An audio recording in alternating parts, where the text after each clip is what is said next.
सबका खून शामिल है देश की मिट्टी में, किसी के बाप का हिंदुस्तान थोड़ी ना है। सबका खून शामिल है देश की मिट्टी में, किसी के बाप का हिंदुस्तान थोड़ी ना है। मोदी योगी के बाप का हिंदुस्तान थोड़ी ना है। अच्छा, हमें लगा तो रामचंद्र कह गए सिया से ऐसा कलयुग आएगा, गाय काटने वाली कंपनी से चंदा लेने वाले भी अपने आप को कंटर हिंदू बताएंगे। 2014 के समय में भारत बीफ एक्सपोर्ट में 9 नंबर पे था, इनकी 14 साल की सरकार में दूसरे नंबर पे आ गया है। प्रियता ना होती तो 5 मुख्यमंत्री, 1 प्रधानमंत्री, 80 मंत्री, 200 विधायक, 2 दर्जन से ज्यादा सांसद क्यों लगाती भारतीय जनता पार्टी। लोकप्रियता थी तभी तो लगाए गए। जिसको हमने सोचा था भारत का चुनाव आयोग, वो निकला भारतीय जनता पार्टी का जुगाड़ आयोग। बिहार चुनाव के परिणाम को लेकर जैसे ही बिहार का परिणाम आया वैसे ही विपक्ष लगातार चुनाव आयोग पर हावी हो गया, क्योंकि वहां का जो वोट प्रतिशत था इस बार 70% वोट पड़ने के बाद भी एनडीए ने सरकार बना ली। अब तमाम सारे लोग कह रहे हैं कि वहां पर चुनाव को हाईजैक कर लिया। आम आदमी पार्टी के जो राज्यसभा सांसद है संजय निषाद ने पहले ही कहा था कि बिहार चुनाव पूरी तरह से हाईजैक कर लिया गया, क्योंकि वहां पर जब चुनाव खत्म हो गया, मतगणना का नंबर आया, तो उससे पहले तमाम सारे जहां पर वीडियो सामने आई कि स्ट्रांग रूम के कैमरे बंद किए गए, एक पिकअप आती दिख रही। उसके बाद कई जगह पर देखा गया कि जो ईवीएम की जो वोट पड़ने के बाद पर्ची मिली ज्यादातर लैंटेड की मिली। ये तो पूरा समीकरण वहां पर तमाम सारे सपा के कार्यकर्ता हैं, उनसे बातचीत करेंगे। बिहार चुनाव पर तो इंडिया गठबंधन धाराशाही हो गया है, क्या कहेंगे बिहार चुनाव पर? हम यही कहना चाहते हैं, जिसको हमने सोचा था भारत का चुनाव आयोग, वो निकला भारतीय जनता पार्टी का जुगाड़ आयोग। हाँ, बिहार में लोकतंत्र और संविधान की हत्या हो गई है। हत्या हो गई है बिल्कुल पूरी तरीके से बिहार के अंदर लोकतंत्र और संविधान की हत्या हो गई है। जिस तरीके से पिछड़ा समाज, स्वर समाज आरजेडी पार्टी के साथ था, उस तरीके वहाँ पे वोट नहीं पड़ा। कह रहे जनता ने वही किया है कि जंगल राज को नकार दिया गया है। कह रहे अगर तेजस्वी यादव मुख्यमंत्री बनते वही जंगल राज आता, इसीलिए तेजस्वी यादव को बिल्कुल दरकिनार कर दिया गया है। तेजस्वी यादव मुख्यमंत्री बनते उनने 17 महीने में 5 लाख नौकरी दी। और जो आप जंगल राज की बात कर रहे हैं, तो नीतीश कुमार जी ने महिलाओं का वोट खरीद लिया 10,000 रुपये दे के, और 6 तारीख के बाद भी आचार संहिता लगने के बाद भी 10,000 रुपये दिया गया। चुनाव आयोग की हत्या हो चुकी है, लोकतंत्र की हत्या हो गई है। बिल्कुल भारतीय जनता पार्टी और ये इंडिया मतलब एनडीए की सरकार में बिहार के अंदर लोकतंत्र की हत्या हो चुकी है। बिहार चुनाव के बाद अब उत्तर प्रदेश में तो आप लोग बिल्कुल सरेंडर हो गए एक प्रकार से, क्योंकि वहां का जो परिणाम आया है।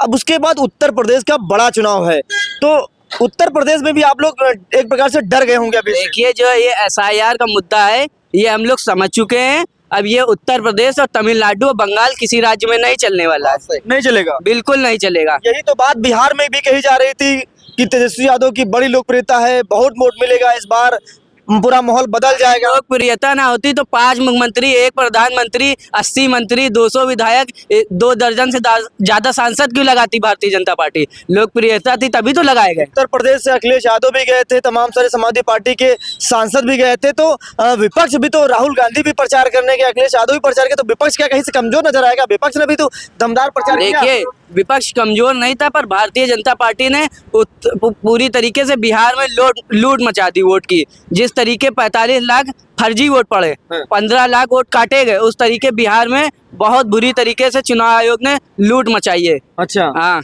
तो 7,000 आधार कार्ड राते राता लोकल बन गए। कोई वो जो है उसका जो है कोई मानने के लिए तैयारी नहीं है। आप बात आप यही कार्यालय के बाहर आए थे भाई साहब, ये वही कार्यालय के बाहर आए थे, कह रहे हैं कि खेसारी लाल यादव चुनाव जीतेंगे, खेसारी लाल यादव बुरी तरह चुनाव हार गए। तो हारे कहाँ है? कौन कहता हारते हैं? कौन कह रहा खेसारी लाल? किसको मिला वहाँ का रिजल्ट, किसको मिला है? खेसारी लाल को बोलो। आप जब बेईमानी करने के लिए लूट मार कर रहे हैं तो उसका मतलब उनके हाथ में सत्ता है। ये कुल मिला के अंग्रेजों जमाने के हैं, जैसे पुरखों के जमाने में अंग्रेज लोग नहीं आते थे, इस तरीके ये कोई पार्टी के नहीं है, ना कोई नेता है, ना कोई मंत्री है। ये सब अंग्रेज जमाने के, ये सब देश लूट रहे हैं, ये देश गद्दार हैं सब। 4 आदमी, मोदी जी, योगी जी, अमित शाह और ये सब गद्दार आदमी हैं। अच्छा, देखा गया था केसारी लाल यादव की रैलियों में इतनी भीड़ दिखती थी, इतनी भीड़ दिखी, कहाँ गई वो सब भीड़? वो 200 वाली भीड़ तो नहीं थी, सब भीड़ थी। और आज भी वो जनता के बीच में चुनाव जीते हुए हैं। अब जनता क्या करे, वो धरना प्रदर्शन पर उतरी है, हर जगह पर उतर रही है। सुप्रीम कोर्ट भी गए, सुप्रीम कोर्ट भी आदेश भी किया है, चुनाव आयोग की भी क्लास लिया है, गलत ठहराया है, 1 महीने का टाइम दिया है कि इनके खिलाफ सबूत दीजिएगा। वो सबूत पूरे दिए जाएंगे और जो है नीतीश, आप जानते हैं कि नीतीश क्या मुख्यमंत्री बन जाएंगे? हाँ। भारतीय जनता पार्टी अपना मुख्यमंत्री बनाएगी। नीतीश क्या करेंगे? ये सब कूड़ा भी नहीं है, ये सब झाड़ फूक करिए जाए, नीतीश मुख्यमंत्री नहीं बनेंगे? नहीं बनेंगे। ये बात घाटी में मान लीजिए पत्रकार महोदय जी, हम कह रहे हैं। नीतीश मुख्यमंत्री नहीं बनेंगे? बिल्कुल नहीं बनेंगे नीतीश कुमार मुख्यमंत्री। भारतीय जनता पार्टी अपना मुख्यमंत्री बनाने जा रही है नीतीश बिहार। फिर पलटी मार गया था, फिर क्या होगा? पहली बार जो है मुख्यमंत्री बनाने जा रही है भारतीय जनता पार्टी बिहार में, पहली बार। अच्छा नीतीश जो सपने देख रहे हैं वो सपने पे पानी फिर जाएगा, वो मुख्यमंत्री कभी नहीं बनेंगे। अच्छा, जनता के बीच में तेजस्वी यादव मुख्यमंत्री हैं, आज भी हैं। जनता के बीच। हाँ, चुनाव जीता हुआ है, वो हरा दिए है, वो उनकी बात दूसरी है। लेकिन बिहार के मुख्यमंत्री नीतीश कुमार ही बनेंगे ना भैया? नीतीश कुमार नहीं बनेंगे, क्योंकि नीतीश कुमार को हटाने के बाद भी भारतीय जनता पार्टी और अदर पार्टी के 114 विधायक है उनके पास। बस 4 विधायक और तोड़ के भारतीय जनता पार्टी अपना मुख्यमंत्री बनाएगी बिहार में। बिहार में और क्या, बिल्कुल। तो नीतीश कुमार फिर पलटी न मार देंगे तब क्या होगा? पलटी क्या, जब 122 की बहुमत है तो उनके पलटी मारने से कुछ नहीं होगा, पलटी मारेंगे भी नहीं वो। अब इनके साथ में यही होना चाहिए जैसे नेपाल में हुआ है, बस लाठी में डंडा तेल लगा के और जो भारतीय जनता पार्टी के नेता मिल जाए सीधा ठोक बजा के राजनीति करे। और और उत्तर बाबा जी वहाँ योगी जी गए थे, बुलडोजर लेकर गए थे, देखा नहीं था बुलडोजर लेकर गए? अरे बिल्डोजर लेके गए, इनके बिल्डोजर से हम लोग कोई डरने वाले हैं? उपेंद्र यादव नाम है हमारा, हमें घर पे चलाओ हमारे बिल्डोजर, यही तो कहना देखो चाहते उनको दफन कर देंगे वहीं पे हम। तुमने जितनों पे अत्याचार हम उतने लोगों को जोड़ेंगे, चलवा दो घर पे बुलडोजर या करवा दो ईडी की जात, पर समाजवादी नहीं छोड़ेंगे। नहीं छोड़ेंगे। उत्तर प्रदेश में डबल इंजन नहीं प्रबल इंजन बनेगा। अच्छा, बिल्कुल। जिस तरीके इस भारतीय जनता पार्टी की सरकार में लगातार पिछड़ों पे उत्पीड़न हो रहा है, 15,000 से ज्यादा दलित के ऊपर मुकदमे हो गए, हरिओम वाल्मीकि की पीट पीट कर हत्या हो गई, इंडिया चीफ जस्टिस के ऊपर जूता मारा जा रहा है। अभी देख लीजिए कारकोरी में क्या घटना हुई, एक 70 साल के बुजुर्ग जिनको सांस की बीमारी थी, उनसे गलती से पेशाब हो गया तो एक आरएसएस के कार्यकर्ता ने उनसे पेशाब धुलवाया, चटवाया। काकोरी उन्नाव में देख लीजिए, एक 14 साल के ऋतिक यादव को विजय त्रिपाठी ने मार मार के मार डाला। क्या हो रहा है उत्तर प्रदेश में? अच्छा, कहाँ है कानून व्यवस्था?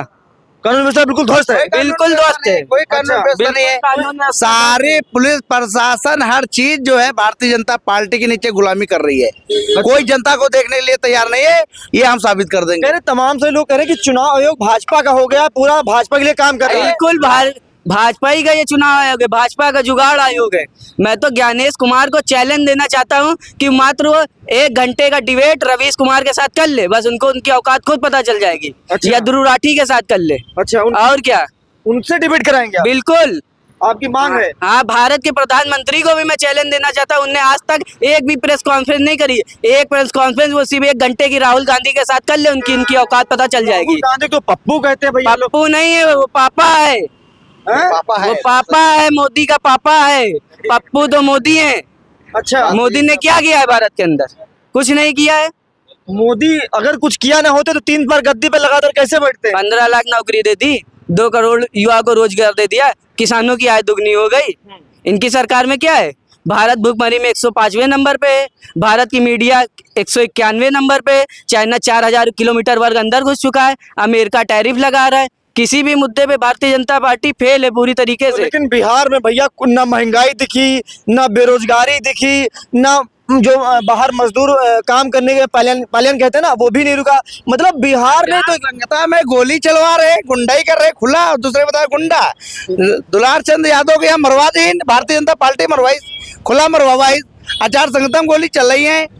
क्या बात कर रहे हैं पत्रकार महोदय जी? गिरफ्तारी तो भी हुई थी ना? गिरफ्तारी अभी भारतीय जनता पार्टी का आदमी यहाँ पे एक चिट्ठा मार चला जाए, आगे जाए पुलिस वाले छोड़ दे, क्यों पुलिस वाले बिक जाता है तो तुरंत। फिर भाजपा में चले जाओ ना, अगर इतना डर हो तो भाजपा में चले जाओ हम ना। लोग डरने वाले कहाँ हैं?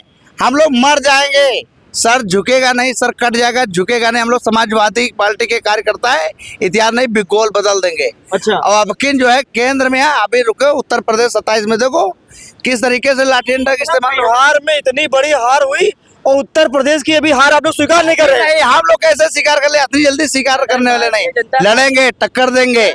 अगर भारतीय जनता पार्टी का जनता को समर्थन है तो मैं तो कहता हूँ कि 2027 का चुनाव बैलेट पेपर से कराएं, बैलेट पेपर तो करा ले। अभी ईवीएम से आप लोग 24 में जीते तो थे। ईवीएम से जीते थे, अगर ईवीएम में हम 100 में पूरी 400 में से 403 सीट जीत जाए तब भी ईवीएम पे भरोसा नहीं करेंगे। अच्छा, हाँ, ईवीएम पे कोई भरोसा नहीं है। बिल्कुल नहीं भरोसा है। अगर 2027 का चुनाव योगी आदित्यनाथ बैलेट पेपर से करा ले तो वो 150 से ज्यादा सीटें नहीं जीत पाएंगे उत्तर प्रदेश में। जिस तरीके लोकसभा में सफाया हुआ है वही तरीके उत्तर प्रदेश में विधानसभा में सफाया होने जा रहा है। तो अगर ईवीएम से चुनाव होगा तो फिर क्या डर अभी सता रहा है ईवीएम से? डर किसी को नहीं सता रहा है। डर किस चीज का? मतलब यह है कि ईवीएम जब अपना सेट है, जब चुनाव आयोग जब अपनी तरफ खींच लेते हैं, वो जब बिक जाता है तो हमारा सपोर्ट कौन करने वाला? सिर्फ जो है हम लोग अपनी तरफ से अपने भाइयों से हाथ जो निवेदन करेंगे, अब की बार सपा को वोट दे, खुल के दे, किसी से डरने की जरूरत नहीं है। कोई भी 10,000 दे या 20,000 दे, बिकने की जरूरत नहीं है। अच्छा। हम लोग बिकने वाले नहीं। बिहार की जनता ने ना महंगाई पे वोट दिया, ना बेरोजगारी पर वोट दिया, तो उत्तर प्रदेश की जनता कैसे देगी? यहाँ तो राम का मंदिर बन गया, लोग कहते क्या कहते बागेश्वर बाबा तो हिंदू सनातन यात्रा निकाले, यहाँ तो सब हिंदुत्व कार्ड चल रहा है, यहाँ फिर तो मोहल्ले बन जाएगा, यहाँ तो सब राम वाले हैं ना। राम वाले नहीं है। देखिए, जब आप राम की बात कर रहे हैं तो रामचंद्र कह गए सिया से ऐसा कलयुग आएगा, गाय काटने वाली कंपनी से चंदा लेने वाले भी अपने आप को कंटर हिंदू बताएंगे। 2014 के समय में भारत बीफ एक्सपोर्ट में 9 नंबर पे था, इनकी 14 साल की सरकार में दूसरे नंबर पे आ गया है। अच्छा, और क्या, मतलब बढ़ गया इनका कारोबार। बिल्कुल कारोबार बढ़ गया है। अच्छा, ये हिंदू नहीं है, ये पिछड़े विरोधी हैं, किसान विरोधी हैं, युवा विरोधी हैं, ये आरएसएस के लोग हैं, ये बाबा साहेब के संविधान को नहीं मानने वाले लोग हैं। अच्छा, और क्या, ये मनवादी लोग हैं। मनवादी लोग हैं। हाँ, ये मनुस्मृति को मानने वाले लोग हैं, इनसे हमारी लड़ाई है। चाहे इतनी बुराइयां हो रही, इतनी सब बुराइयां हो रही, लेकिन हर बार झंडा भाजपा का लहरा रहा है। पीडीए ना कटेगा, पीडीए ना बटेगा। 2027 में भारतीय जनता पार्टी को उत्तर प्रदेश में योगी आदित्यनाथ को हवा में उड़ा देगा पीडीए। ना पीडीए कटेगा, ना पीडीए बटेगा। 2027 में एक तरफा सरकार बनेगी, ऐसे सपा कार्यकर्ता के लोग कह रहे हैं। तख्त भी बदलेगा, ताज भी बदलेगा, 2027 में बेईमानों का राज भी बदलेगा। अच्छा, बेईमानों का राज बदलेगा, बिल्कुल बदल जाएगा। 2027 में भारतीय जनता बिहार आप लोग हार गए भैया, बिहार में अखिलेश यादव का कोई फायदा नहीं हुआ। बिहार की गणित अलग है, बिहार का समीकरण अलग है, उत्तर प्रदेश की गणित और समीकरण अलग है। लोकसभा चुनाव में बिहार में आरजेडी 4 सीट जीती थी, उत्तर प्रदेश में इंडिया गठबंधन 43 सीट जीता है। आपको बिहार और उत्तर प्रदेश की राजनीति में जमीन और आसमान का अंतर है। यहाँ पर आने वाले 27 के चुनाव में समाजवादी पार्टी का जबरदस्त जादू। अच्छा, हमें लगा था कि बिहार हारने के बाद उत्तर प्रदेश के समाजवादी के कार्यकर्ताओं में थोड़ा मतलब मनोबल कम पड़ जाएगा, लेकिन अभी परसों परिणाम आया, परिणाम परसों आया, लेकिन देखिए अभी कार्यकर्ता दहाड़ रहे हैं भैया। बिल्कुल, हम लोग का इतना मनोबल बढ़ चुका है कि यही कहना चाहते हैं, जो खिलाफ है तो जान थोड़ी ना, सब धुआं है, आसमान थोड़ी ना, सबका खून शामिल है देश की मिट्टी में, किसी के बाप का हिंदुस्तान थोड़ी ना है, मोदी योगी के बाप का हिंदुस्तान थोड़ी ना है। अच्छा, हमें लगा था कार्यकर्ता डाउन पड़ जाएगा, मनोबल टूट जाएगा, लेकिन अभी बिहार से आप लोग तुलना नहीं कर रहे हैं। बिल्कुल, समाजवादी बिहार से कोई तुलना आप लोग बिल्कुल कोई तुलना ही नहीं है, क्योंकि लोकसभा तो झांकी और 27 का चुनाव बाकी है, पटक के रख देंगे योगी आदित्यनाथ को उत्तर प्रदेश में। अच्छा, और क्या, फिर बहुमत आएगी। बिल्कुल बहुमत आएगी। अच्छा, क्योंकि भगवान राम ही इस बार भारतीय जनता पार्टी को उत्तर प्रदेश से हराएंगे, अवध की जनता ही भारतीय जनता पार्टी को उत्तर प्रदेश से हराएगी। चलिए ठीक है। ये देखिए तमाम सारे समाजवादी पार्टी के कार्यकर्ता, हमारी उनसे बातचीत हो रही थी। बिहार चुनाव के बाद उत्तर प्रदेश का विधानसभा का बड़ा चुनाव है। हमें लगा था बिहार चुनाव के बाद उत्तर प्रदेश में सपा कार्यकर्ताओं का मनोबल कुछ गिर जाएगा। अब देखिए यहाँ के कार्यकर्ता तो दहाड़ रहे हैं, लेकिन अभी ग्राउंड रिपोर्टिंग भी करूंगा उत्तर प्रदेश 2027 के विधानसभा चुनाव को लेकर। जनता क्या मूड क्या है, क्या बिहार चुनाव के बाद जनता में थोड़ी निराशा हुई है, ये देखने वाली बात बनेगी। खैर, इस खबर में इतना, फिलहाल के नमस्कार।